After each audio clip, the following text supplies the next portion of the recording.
Ya masalahnya punya mental. Lah santri ini biasanya yang kekurangan mental, bukan kekurangan mental, ketawaduannya yang terlalu besar. terlalu bersyadidat. Nah, Halo teman-teman, ketemu lagi dengan saya Zulfikar. Kesempatan kali ini kita mau ngobrol santai ditemani dengan Ketua RMI kita.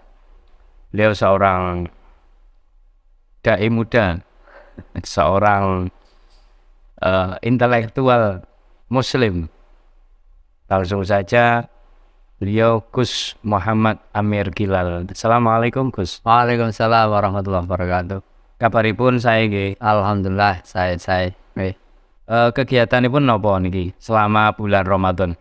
ya umumnya orang berpuasa ya, raweh ya macam-macam lah ya. Ada ngaji juga karena santri ya tetap ngaji ya.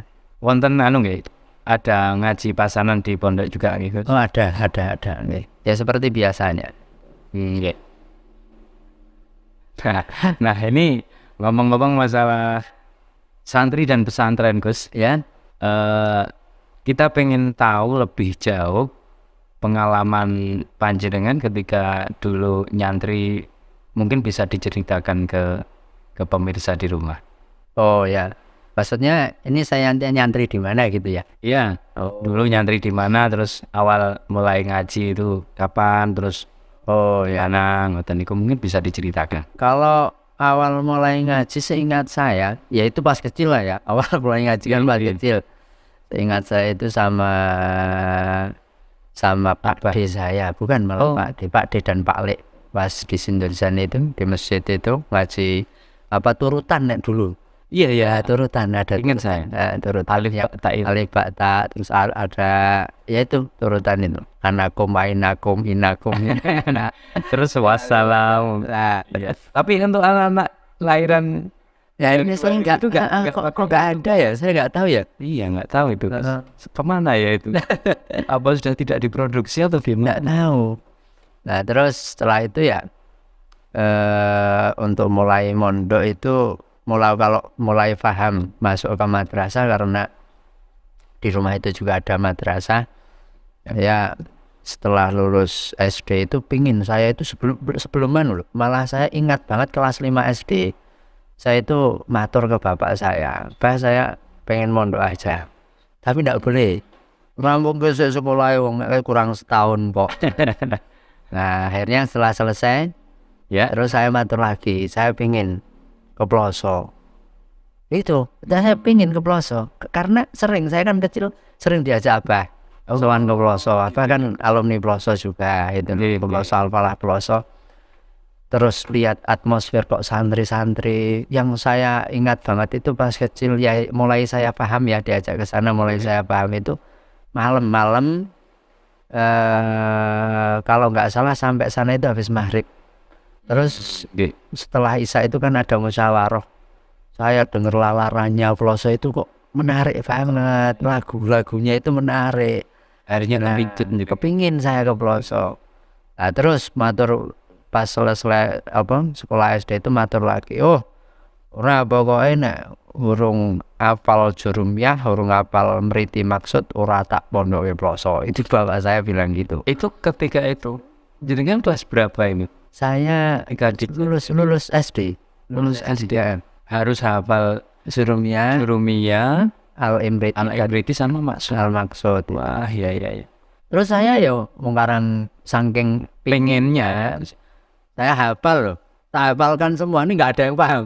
Hafal tapi nggak penting hafal. iya. Karena syaratnya harus hafal. hafal. Nggak saya hafal di waktu durasi yang cukup cukup singkat sebenarnya. Nggak sampai bulanan. Mungkin kalau nggak salah nggak ada lah, setengah tahun nggak ada. Paling 3 itu Iya, kita. saking karena nggak ada yang paham. Tapi kebenaran nggak ada yang paham. Setelah itu saya matur, Pak sudah hafal. Sudah hafal. Saya ngaji sira nang kono ora iso apa-apa nek ngaji nang wah gagal lagi. Nah, akhirnya saya ngaji madrasah di rumah selama 3 tahun apa 2 tahun ya, saya agak lupa sih, antara 2 sampai 3 tahun pokoknya Saya terakhir ngaji Jurumiyah di rumah. Ya, ya. Saya itu ngaji Jurumiyah di rumah, nggak paham. Nggak paham belas. Diikuti yang di madrasah. Nggak paham. Nggak ada yang paham. Ternyata jenengan mengalami fase itu juga. Iya toh. Tapi hafal. Saya nggak bohong. Saya hafal. Tapi nggak paham. Tapi Setelah saya sampai ke pelosok, saya itu masuk ke jenjang sanawiyah. Di pelosok itu ada tingkat ibtidaiyah 3 tahun, ya, kemudian sanawiyah 4 tahun, kemudian musyawirin 5 tahun. Gitu. Dulu belum ada ma'atali waktu saya di sana. Sekarang di Alman sudah ada ma'atalinya ada. Itu saya masuk ke daftarnya di kelas 2 sanawi. Itu bukan 1 sanawi, daftar di kelas 2 sanawi saya. Tompo di kelas 2 sanawi itu dulu pokoknya punya hafalan Al-Imriti. Nggih, Punya hafalan Al-Imriti bisa masuk. Terus baca kitabnya itu Sulam Taufik. Seingat saya Sulam Taufik Kosungan. Nah, saya bisa hafal Al-Imriti, maksud karena dari rumah saya sudah hafal. sudah dipersiapkan dari kecil ya kan. Tapi ada yang paham sekali lagi, belum ada yang paham. Waktu itu belum ada yang paham. Nah, terus masuk kelas 2, saya seneng toh. Saya telepon bapak di rumah, alhamdulillah saya masuk ke kelas 2 sanawi. Apa itu loh marah, si Rom balik nang Jurumiyah. Loh, langsung saya harus mengulangi Jurumiyah, nggak boleh langsung Al-Imriti. Balik medun kelas. Saya telepon, ya apa kok iso anu? Ya, akhirnya saya ngurus ke kantor. Ya, Ke kantor. Ya sama orang-orang kantor itu, loh, kamu itu lucu, yang lain itu minta naik kok kamu malah minta turun gitu. benar saya bilang. Iya. Ya. Enggak, pokoknya saya minta turun saja. Karena ini perintah atasan ya kan. Jenderal. Nah, terus saya turun. Nah, alhamdulillah saya di kelas. Nah, itu luar biasa. Saya percaya bahwa memang apa ya, hidayah itu enggak ada yang tahu kapan datangnya. Itu dari sana mulai masuk kelas 1 saya mulai paham dari al-kalamu wal lafdul. Itu kalam itu bagaimana? Itu justru di situ. Tadinya hafal tok tapi nggak ada yang paham. Tapi mulai di sana lah, Masya Allah, itu saya mulai bisa memahami artinya seperti ini tuh. Atau itu bisa kita katakan berkah dari jenengan dari abahnya itu juga mungkin. Ya mungkin ya ada yang memang gitu ya. Ya tetap yang namanya, yang seingat saya itu ada kata-kata gini, apa ya, perintah orang tua itu bukan untuk dibantah tapi untuk dituruti. Nah, itu menarik. Itu perintah orang tua itu bukan untuk dibantah, bukan untuk dibantah, tapi untuk dituruti dan dijalan. Itu jadi memang yang ya didikan orang tua dulu lah ya. Ya. Bukan hanya orang tua saya toh, enggak, saya orang tua lain bagaimana mempunyai anak agar selalu apa ya, ketika diperintah ya dijalankan. Ya mungkin anak nggak tahu bagaimana nanti ini benar apa tidak. Tapi kan saya yakin orang tua pasti lebih tahu dan lebih paham tentang diri kita yang terbaik yang mana. Mungkin kalau saya dulu nggak manut, langsung di kelas 2 lah ya. Langsung di kelas 2 langsung Imriti itu. Mungkin ya saya nggak paham. Ya, bisa jadi nggak paham. Barokahnya Derek terus ya itu tadi, bahwa fotonya itu memang kita nggak tahu. Mungkin orang yang dari pondok lama nggak paham, bisa jadi di rumah mulai paham, bisa memahami. Banyak terjadi hal seperti itu kan ya. Itulah yang penting, tetap mau berusaha terus, nggak ada putus asa lah ya. Dan ini maaf Gus, tak potong sebentar ya. Tadi kan panjenengan ngendiko kalau panjenengan sangat berkeinginan sekali untuk mondok, tapi abah belum tersakit. Iya. Itu kan artinya ada seorang anak pengen sekali menimba ilmu agama, tapi karena orang tua yang lebih tahu tentang keadaan anak itu. Ya. Nah di luar sana kan justru malah kebalikannya terus. Iya. Orang tua pengen sekali punya anaknya mau mondok, tapi si anak ini yang nggak punya keinginan kuat itu. Iya. Jadi jenengan termasuk yang ya sebenarnya gini lah sekali. Ya alhamdulillah saya termasuk orang-orang yang beruntung seperti ini kan ya. Alhamdulillah saya yang juga merasakan mondok, karena ya Sekarang kan ada dawuh man yuridillahu bihi khairan yufaqihu fiddin. Tentu orang-orang yang dikehendaki Allah baik pasti dia akan diberi jalan mudah untuk memahami tentang agama. Itu kan ya. Jadi keinginan dia untuk memahami tentang agama, bagaimana dari kecil sudah pengen ngaji kepiye sih, pengen mungkin dari penasaran apa itu santri, bagaimana itu mondok, dari situ. Loh, banyak loh cerita-cerita apa orang-orang yang nggak tahu, mungkin pertama kali cuman hanya tahu sosok tok. Ini ada cerita menarik, adalah salah satu lah Pak Kiai di Purworejo, masyhur, artinya beliau juga sempat mondok di Timur Tengah juga. Waktu itu saya tanya jenengan kok bisa ke Ploso bagaimana? Saya awalnya enggak tahu Ploso, taunya Gusmi. Oh, iya. Saya mencari pondoknya Gusmi. Itu loh. Enggak tahu kalau Ploso itu sistemnya seperti apa, sama sekali enggak tahu. Beliau terinspirasi gitu aja. Iya, artinya memang apa?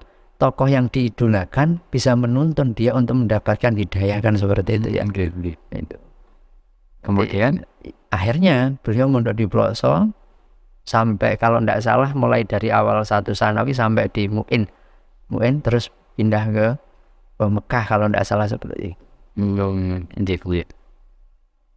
Nah, kemudian panjenengan mondok di Ploso itu dari tahun berapa sampai tahun berapa? Saya tahun 2002 awal. Saya ingat saya pas waktu Piala Dunia yang tuan Jepang. 2002 Jepang. 2002. Saya masih SD itu. Oh iya, saya sudah lulus berarti ya. Itu yang setelah kiamat bukan nggih? Kiamat tahun 2000 atau 99 berita kiamat itu ya. Kiamat. Saya ingatnya itu pas masuk ke sana pas Piala Dunia Jepang Korea kalau nggak salah itu ya. Sampai tahun lulus Wahab ya, di Wahab itu tahun 2010. Jadi 1 Sanawi 2002, kemudian saya ikut khataman Alfiyah 2004, Adam kelas 4 Sanawi 2005, terus Musawirin sampai 2010 itu. Kemudian setelah itu saya melanjutkan ke Timur Tengah itu, tepatnya di Mekah.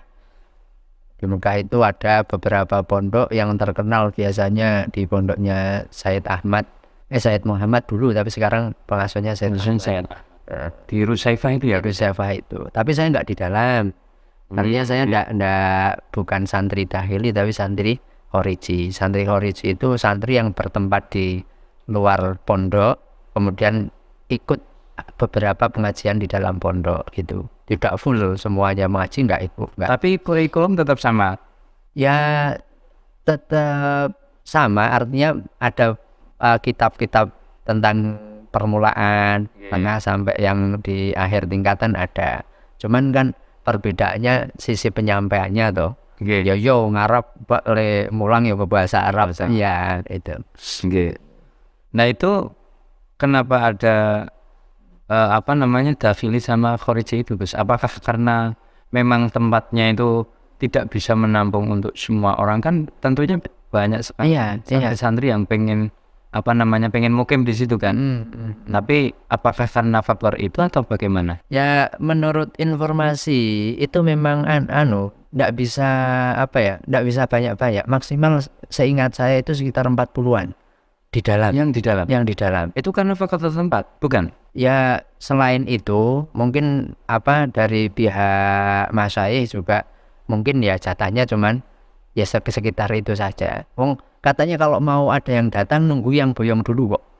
Yang mau ke dahili itu, nah itu nunggu kalau sudah ada mau yang boyong baru dikirim lagi. Itu pendaftarannya juga di Indonesia.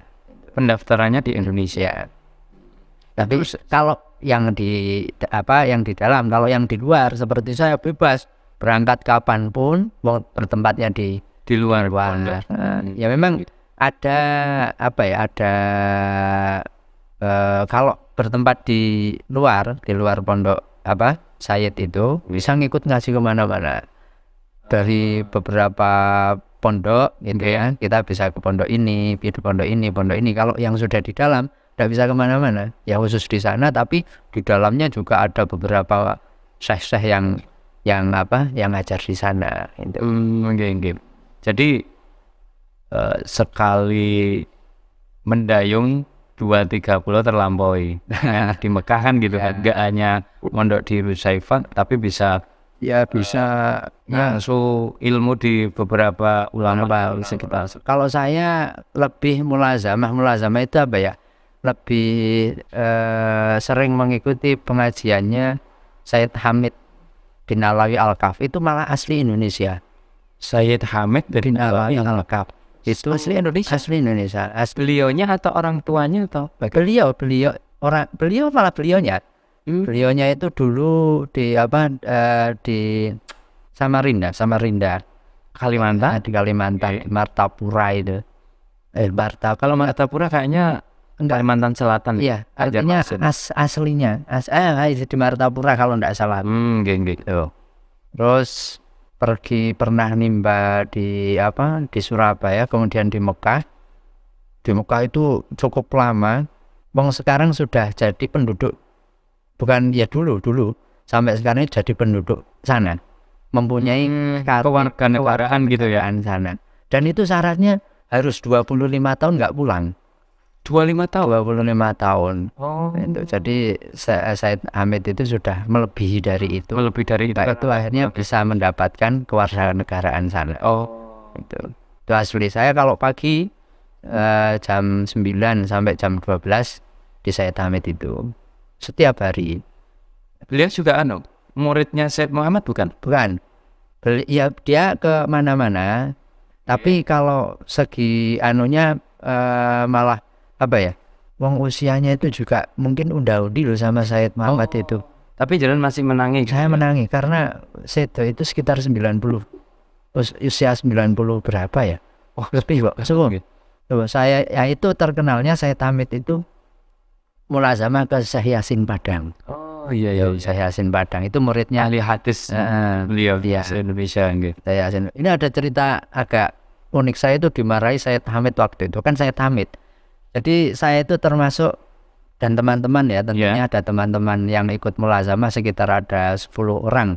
Di akhir kita mau boyong itulah, kita mau pulang ke Indonesia itu sekitar ada 10 orangan.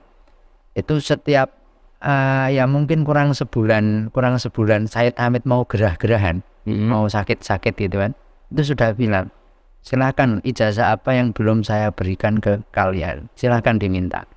Kita nggak ada yang tahu murid-muridnya gitu loh. Iya. Ternyata bahasa-bahasa itu sudah isyarat. Beliau akhirnya kan gerah lama, nanti satu minggu 2 minggu nggak ngaji lagi dikasih tahu ngaji gitu.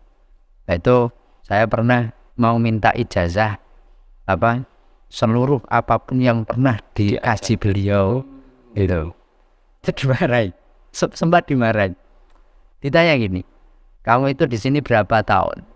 Waktu itu saya masih 4 tahun jawabnya. Masih 4 tahun saya.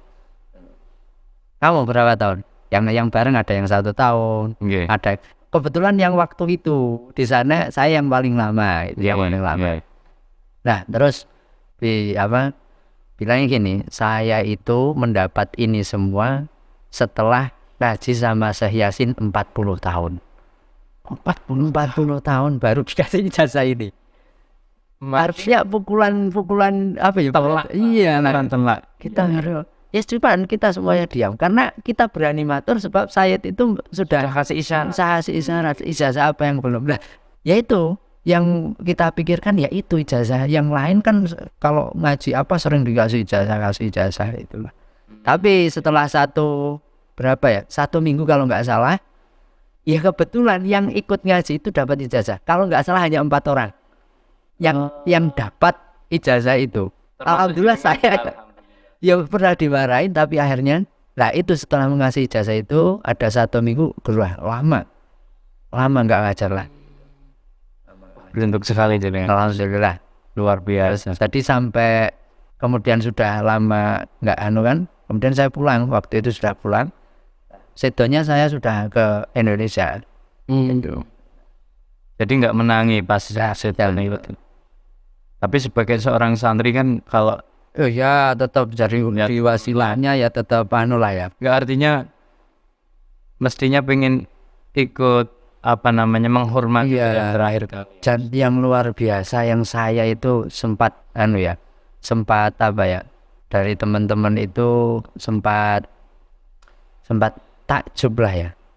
Pernah saya itu satu hari ada kalau nggak salah 3 atau nggak 4 anak ya, untuk membersihkan perpustakaan beliau. Perpustakaan beliau. Kita 1 hari full. Jadi di waktu itu ngajinya cuman sebentar, langsung disuruh bersih-bersih kitab sampai sore. Yang saya takjubkan beliau, kita kan menang ya, ada waktu sholat zuhur, Ya. sholat asar Oke. sampai maghrib. Terus dia beliau pergi ke ke kamar, sama sekali nggak ke kamar pribadi, tapi di tempat perpustakaannya pribadi, dan itu tidak rebahan. Kondisi sesepuh itu Masya Allah. baca kitab ya memang sambil, yang setahu saya memang ngatur-ngatur lah bahasanya, ngatur-ngatur itu. Dan kalau sholat sunat full lengkap, misalkan qobliyah ya 4 rakaat, ba'diyah dhuhr ya 4 rakaat. Itu kita itu sebagai murid masa malunya luar biasa. Jadi mungkin saya itu mau memberikan contoh gini loh, kalau mau mau mencontoh itu hanya sehari saja kita bisa melihat loh. Berarti kalau jalan, kalau mau berdiri kan enggak begitu langsung. Itu Pak Gina ya, karena sudah sepuh ya. Itu enggak mau ditolong, enggak mau. Insya Allah. Pernah saya berulang kali itu pasti di tangan saya itu di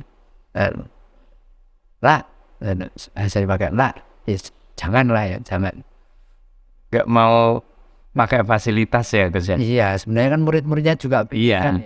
Pengen ala berkah juga. Wah, ternyata keren sekali nih Gus, gila ini ya Allah. Zaman ukti jenengan Gus. saya sampai ora jomblo masalahnya. Oh iya ya barangkali mau nambah. Ya sebenarnya karena saya mulai zamannya di Sayyid Hamid itu ya, jadi banyak tahu lah tentang cerita beliau. Kalau di Sayyid Ahmad kan ngajinya ya ketemu ya pas waktu ngaji itu gitu.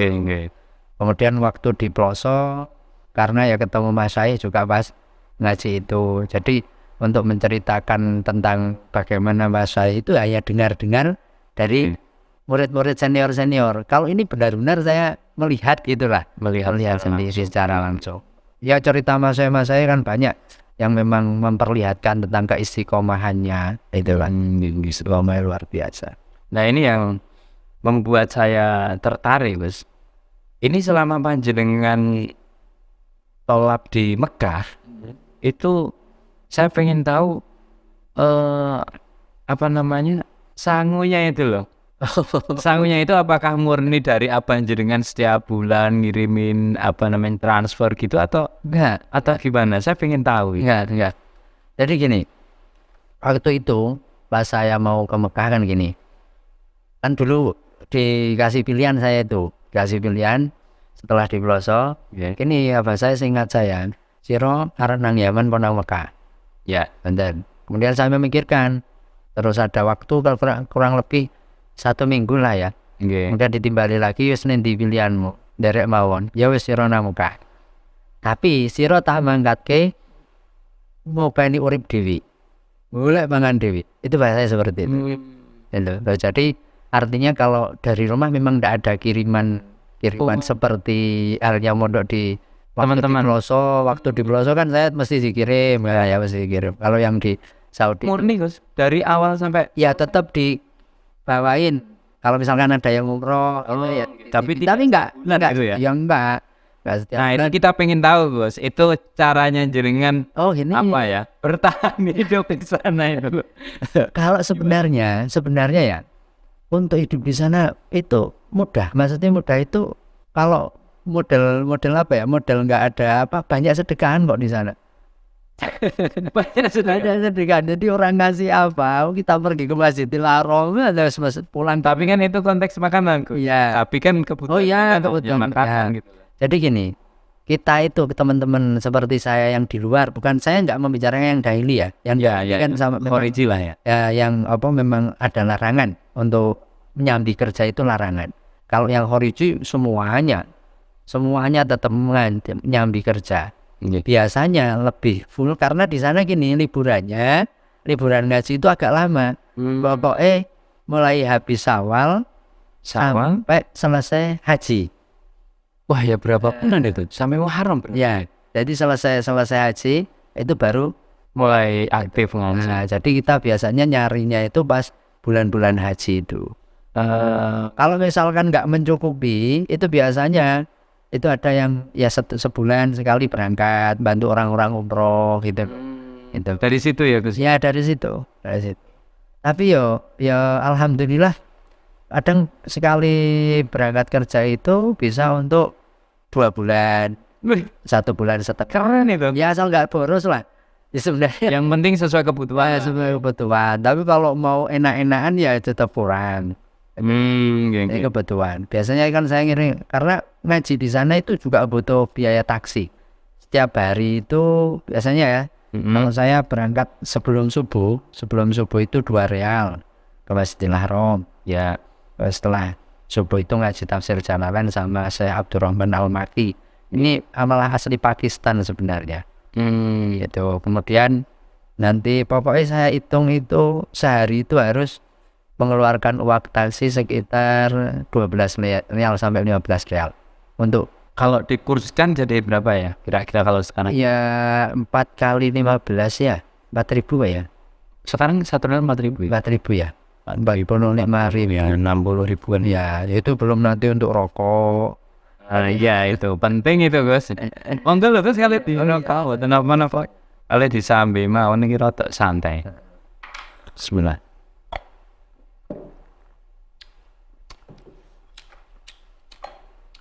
Itu berapa tahun ya Gus? 4 tahun nggih jenengan di sekitar enggak 4 lebih. 5 tahun. 5 tahun.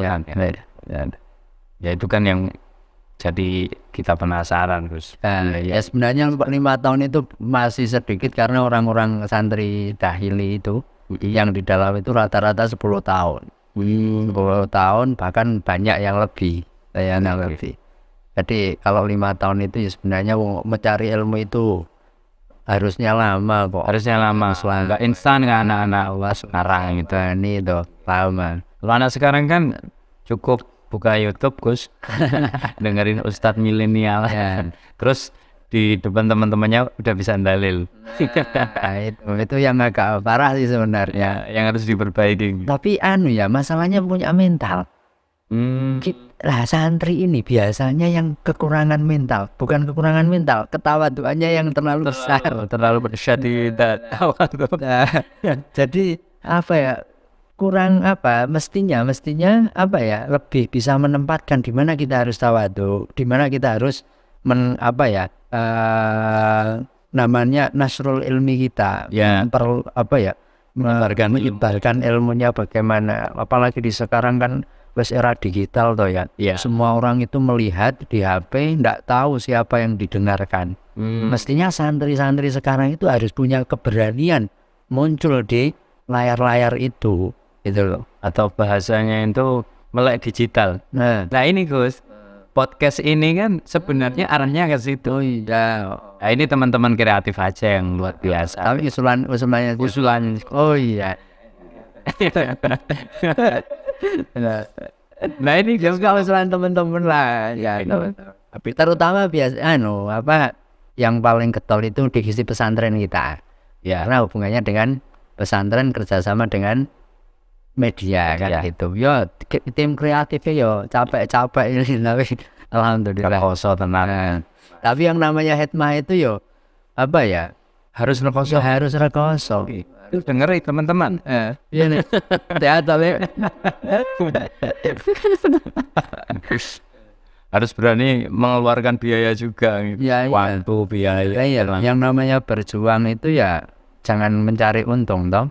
Iya. Berjuang itu ya harus mau ya rugi di tenaga, rugi di pikiran. Sebenarnya enggak rugi nggih. Ya enggak, kita bukan bahasan rugi ya, bukan. Mungkin tanam modal dulu lah. Iya. Tanam modal dulu, mungkin nanti Invest lah. Invest. mencari untungnya di apa ya, di setelah ini, yaitu bentuk ya RMI yang seperti ini. Itu yang perlu ditekankan, Mas. Santri kudu yo ada wayahe tawadu, ada wayahe yo ya tetap menyebarkan ilmu itu juga harus disertai dengan tawadu ya, disertai dengan tawadu juga. Mampu menempatkan diri lah. Nah, Atau istilah apa itu? Jawanya itu Gus, apa namanya? Sing bola apa yang wes. tapi masalahnya gini, saya pun ya tetap gini lah ya. Saya juga punya guru-guru kan. Ketika misalkan kok kita apa ya ngaji di waktu di masyarakat, kemudian di live dimasukkan ke YouTube, tetap ada grogi-groginya loh. Wah, nanti guru saya itu nonton gimana? Dan itu ya. Ini kemungkinan guru-guru masa jalan yang di pelosok juga. Ya, Kemungkinan loh Gus. mohon maaf kalau itu kan kita nggak ngaji nih ya, memberi motivasi aja pasti. Termasuk tujuan podcast ini kan untuk memotivasi teman-teman di luar sana. Ya. Dan apa namanya menjelaskan tentang sedikit dari dunia kepesantrenan. Ya, ini jadi menarik misalkan nanti kita ngundang dari santri pondok-pondok yang ada di Broso, kita datangkan. Oh iya bisa Gus. Itu catat ya di media. Jadi kita datangkan di pondok mana untuk mengupas apa biografi masayihnya, kemudian bagaimana tentang pondoknya, kan mungkin untuk itu menarik loh, saya kira undang pengurusnya. Nanti yang putri-putri juga perlu karena ada divisi RMI Itu paling penting. ya. Tapi kayaknya Hostnya jangan jangan saya. Waduh, buatan sipto kan. Kalau mungkin bisa ya nanti dikasih satir. Jadi ngobrolnya nggak ada. Coba nih. Kasih satir kayak pandemi aja. Nah, ini setelah jenengan selesai menuntut ilmu di Mekah, kemudian jenengan kondur, kegiatannya apa mawon? Ya, Terutama yang jelas saya tren pajangan. ya tetap meneruskan perjuangan guru-guru saya, cuman tempatnya yang berbeda. Itulah ya. Jadi menyebarkan ilmu, tujuan saya dari hikmah untuk menularkan ilmu-ilmu yang saya dapat dari guru-guru saya di kalangan masyarakat sekitar, kan gitu. Ya tetap artinya pengajian yang ada di pondok, karena di rumah saya itu memakai metode pelosok juga. Jadi hampir 90% sama pakai metode pelosok. Itu. Kan saya dulu ngaji di sini. Oh iya, itu enggak. Tahu ya, ini kan saya agak grogi kan. Depan guru saya sendiri. Aduh, kita sama-sama loh. Saya juga bisa mengambil Anda guru sebenarnya. Loh, dalam hal apa, Bu? Ya, mungkin saya pernah belajar tentang apa dari jenengan. Tapi jenengan jangan bilang kesabaran seorang suami terhadap istri. Nah itu Kak, jangan ya. Jangan itu lah. Ini masalahnya gini, kadang ya yang perlu perlu kita ingat itu, mungkin saya pernah memberikan pengetahuan terhadap jenengan. Terus saya juga bisa mengambil ilmu dari jenengan. Nah ini yang sering dilupakan. Mestinya harusnya saling menganggap, oh ini guru saya. Itu loh. Itu yang paling penting seperti itu. Jangan kayak enggak artinya biasanya salah kaprah. Rumongso pernah mencari ilmu. Nah, jadi mestinya kan kudu bisa saling menjunjung tinggi. Loh, gini loh, misalkan kita kan punya namanya rekan kita, bukan rekan sahabat, bukan sahabat ya. Sohib lah ya, sohib. Namanya Gus Makin. Tahu kan Gus Makin? Oh, itu keren ya, Mak. Keren. Kita luar dalam keren itu. Sering mendengarkan pengajian beliau. Nah, otomatis kan berarti menjadi guru kita juga. Meskipun di sisi lain kadang kita sembrono sama tapi untungnya Gus Makin milenial untungnya. Ya, itu kiai muda yang milenial. Penggemar top juga loh. Oh iya. Tapi topnya tahu. Nah, itu tua ompong peot. Itu semoga nggak dengar beliau. Semoga nggak lihat tayangan ini. Tahu Gus. Barangkali lihat. Itu juga Gus Purworejo penting kita aturi ke sini loh. Purworejo itu ada loh. Nah, Gus ya, Habib Fakih Mubat Balap itu penting kita aturi di sini. Iya, Kemudian apa dari Pelausan itu ada beberapa Gus, ada Gus Bah, ada Gus Imi, Gus Ahil. Iya. Kemudian dari Dumsari ada Gus Qasim, Gus Sahnun dan adik-adiknya Maron, ada Gus Aldi, Gus Sabit dan Gus Afton. Jati ada loh Gus. Jadi siapa? Gus Bembeng. Oh ada Gus Ihsan loh. Gus Ihsan yang termasuk itu yang asli. Kita kan ngomong yang palsu. Berarti ada Gus imitasi. Gus imitasi. Kan sekarang banyak sekali Gus muncul Gus. Oh Mas, itu ya. Non saya bukan memang tidak punya kiai, hanya pandai berbicara. Kadang-kadang malah amplopnya bisa jutaan rupiah. Oh iya Berjan juga ada Gus Maulana, Gus Rifan. Iya, itu penting kita atur ya, tim media jangan lupa itu diundang Mas. Iya itu Gus kapan-kapan kita undang lah. Nah ini untuk menutup dari perjumpaan pada malam hari ini Gus, ini ada pertanyaan dari @Rizky Fadilah. Gus tipsnya gimana? Ini laki-laki atau perempuan ya? Ini nggak tahu, ini nggak ada fotonya ini. Nanti coba cari aja. Artinya bisa nggak nyari yang ada fotonya gitu. Coba ya. Gus tipsnya gimana cara agar betah di pondok dan pisah jauh dari orang tua? Mohon bisa dijawab. Gini ya, saya itu pernah mondok, juga punya orang tua, dan saya juga sudah punya anak juga.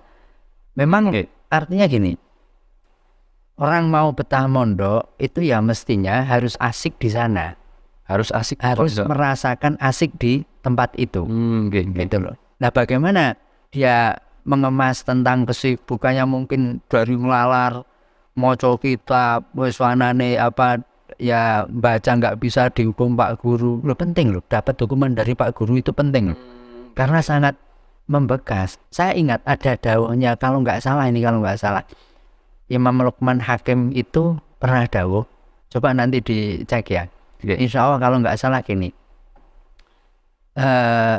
La ayyadriba ka ustaduka khairun min ayyu'attiroka sahibuka. Ini al-kamatola. Ini yang gini. Ternyata gurumu memberikan hukuman, bahkan bahasanya la ayyadribaka, memberikan pukulan terhadap kamu atau murid itu lebih baik daripada temanmu memberikan minyak wangi. Artinya gini, minyak wangi itu kan harum, bekasnya juga nggak begitu terasa. Nah kalau pukulan itu kan, mungkin iya ini dengan membekas, saya salah, kemudian diberikan peringatannya. Tapi sekarang kan enggak, di guru ya itu lapor polisi, malah lapor. Ya memang ada hak HAM apa iya, tapi sebenarnya kan pemukaan guru terhadap murid itu enggak sampai yang melukai kan ya. Namanya takzir, di kitab itu takzir diperbolehkan, kecuali kalau mukulnya pakai celurit.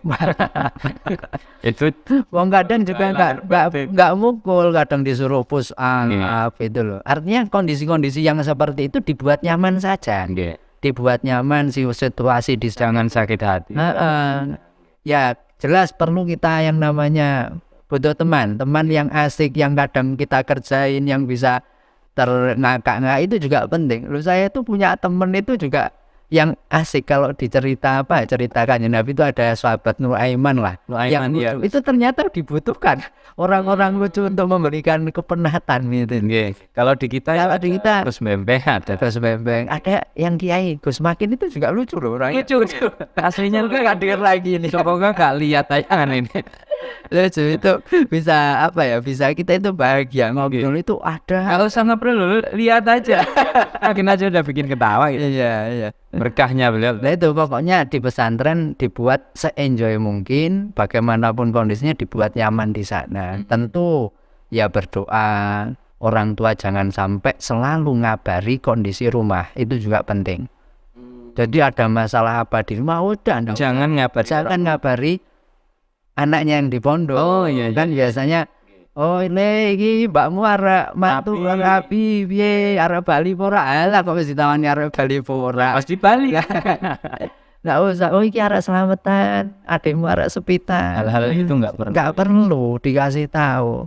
Jadi wis cukup orang tuanya mendoakan, urusan rumah nggak perlu dikasih tahu karena fokusnya anak itu belajar. Ada waktunya nanti liburan pulang. Gitu. Tuh apa insya Allah bisa, yang penting membuat suasana itu di sana asik gitulah. Selain doa itu ya doa orang tua.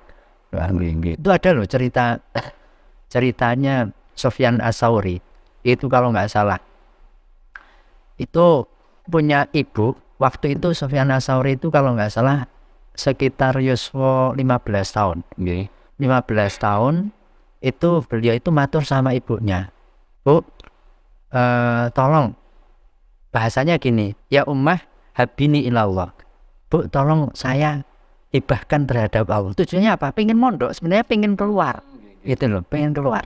Terus ibu jawab, loh wong perkara sing dihadiahke nanggon apa raja ni raja, bahasanya itu nanggon raja itu mesti hal yang paling baik untuk dihadiahkan. Sedangkan saya belum melihat sisi baik yang menarik untuk saya hadiahkan.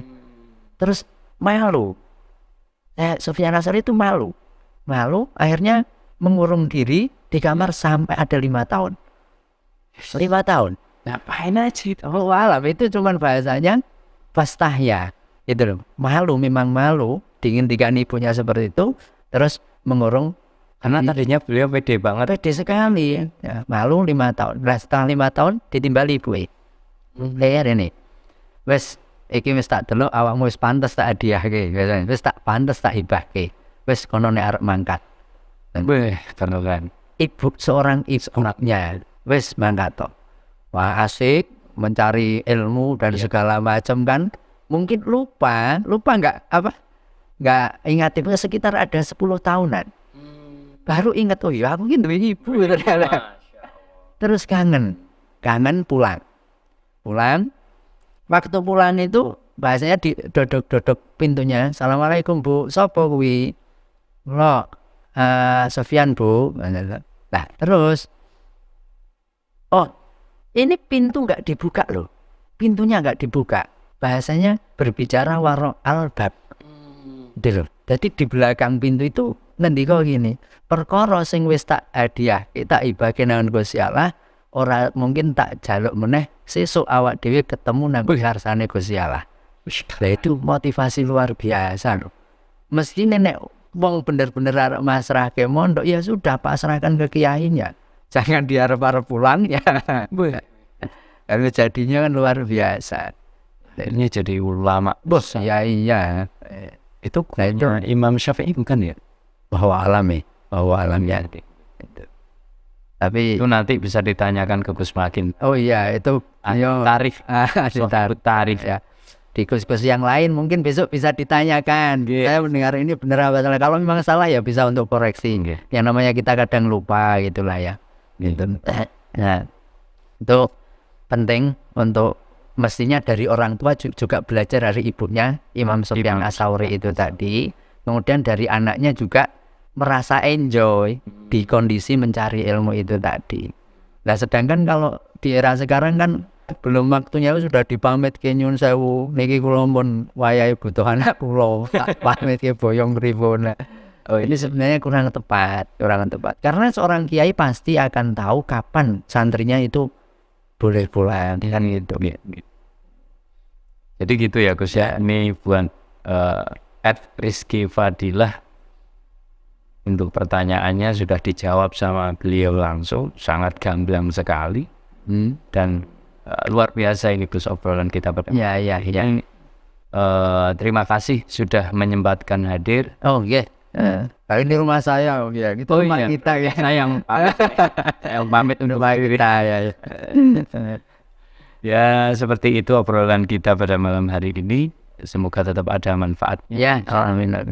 Jangan lupa pantengin terus kanal YouTube kita di RMPNU Projo, dan jangan lupa subscribe, like, comment, and share. Ya, Dari kami cukup sekian. Assalamualaikum warahmatullahi wabarakatuh. Sampai jumpa di lain kesempatan. ya.